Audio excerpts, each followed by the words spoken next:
Mas finalmente João diz assim: e o verbo era Deus.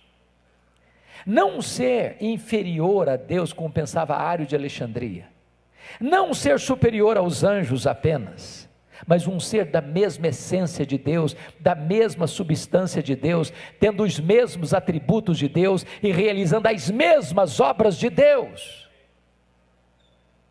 Então eu preciso concordar com o pensamento, com o pensador irlandês C.S. Lewis, quando disse assim: com respeito a Jesus, você só tem 3 opções: ou ele é um mentiroso, ou ele é um louco, ou ele é Deus. Se ele não é quem ele disse ser, ele é um mentiroso.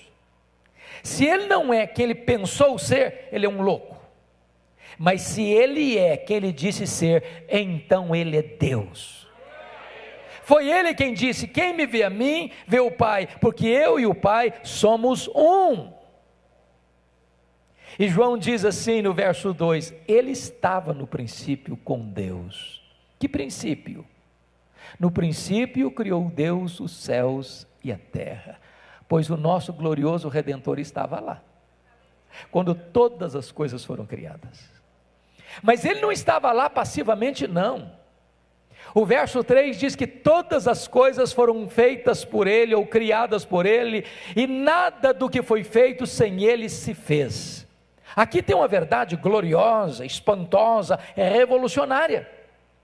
E esse texto enseja-nos 4 conclusões. Primeiro, a matéria não é eterna como pensavam os gregos. A matéria foi criada, e criada pelo nosso glorioso Redentor. Este mundo é feito de matéria e energia. Matéria e energia não criam a si mesmas. Esse mundo é governado por leis. Leis não criam a si mesmas. Logo, alguém maior do que a matéria, independente da matéria, criou a matéria e estabeleceu leis para governar o universo. Este é o nosso glorioso Redentor. Segunda conclusão: este mundo não veio à existência por geração espontânea. A teoria da geração espontânea não está calçada com a verdade. Desculpem da expressão, o mundo não pariu a si mesmo. O mundo não deu à luz a si mesmo. O mundo não surgiu espontaneamente. O mundo foi criado, e criado pelas mãos do nosso glorioso Redentor. Terceiro, o mundo não é resultado de uma explosão, de uma mega explosão cósmica. A teoria do Big Bang não está calçada com a verdade. Sabem por quê? Porque o caos não produz o cosmos, porque a desordem não produz a ordem. Seria mais fácil acreditar que jogando 1 bilhão de letras para o espaço, elas caíssem em termos de uma grande enciclopédia, do que acreditar que uma mega explosão produziu o nosso universo com leis tão precisas, com movimentos tão harmônicos. Posso lhes garantir que é preciso ter mais fé para ser um ateu do que para ser um crente. O nosso planeta não está onde está porque uma explosão nos deixou aqui, porque o acaso nos deixou aqui. Foram as mãos do nosso Criador que nos colocou aqui. Até porque se nós estivéssemos mais perto do Sol, nós morreríamos queimados. Se nós estivéssemos mais longe do Sol, nós morreríamos congelados. A Lua não está onde está porque uma explosão a deixou lá. Vocês sabem que a Lua é a faxineira do planeta Terra. Não houver a Lua, não haveria vida no nosso planeta.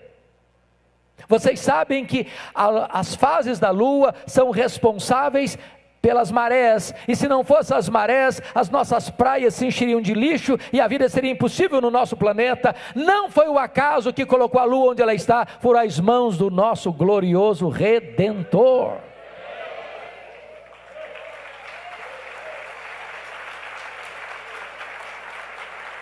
A quarta conclusão é que o mundo não é resultado de uma evolução de milhões e milhões de anos. Vocês têm ciência de que no ano de 1859, em Londres, na Inglaterra, Charles Darwin publicava o seu livro A Origem das Espécies. No dia do lançamento esgotou-se a primeira edição do livro.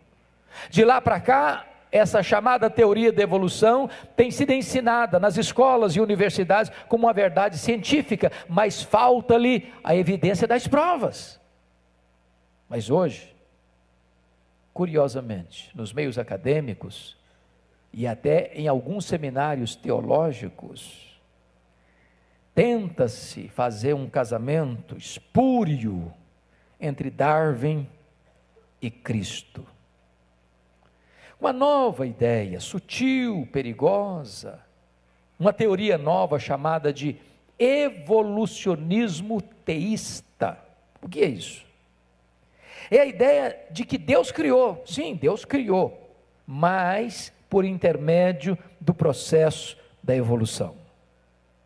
O grande problema com essa teoria é que você vai precisar ir para Gênesis 1 e 2 e olhar esse texto como um texto metafórico, não como um texto literal e histórico. Se esse texto registrado em Gênesis, que relata a criação, é um mito, é uma lenda, é uma metáfora, então Adão e Eva não existiram. Se Adão e Eva não existiram, então não houve queda.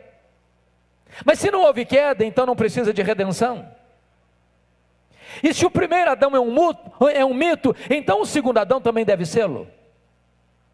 O grande problema é que o relato da criação não está presente apenas em Gênesis 1 e 2, está presente em todo o Pentateuco, está presente nos livros históricos, está presente nos livros poéticos, está presente nos livros proféticos, está presente nos evangelhos, está presente no livro de Atos, está presente nas epístolas, está presente no livro de Apocalipse. Nós precisaríamos desconstruir toda a Bíblia para sustentar essa teoria. Então seja Deus verdadeiro e mentiroso todo homem, e nós erguemos a bandeira e afirmamos: todas as coisas foram feitas por intermédio dele, e sem ele nada do que foi feito se fez.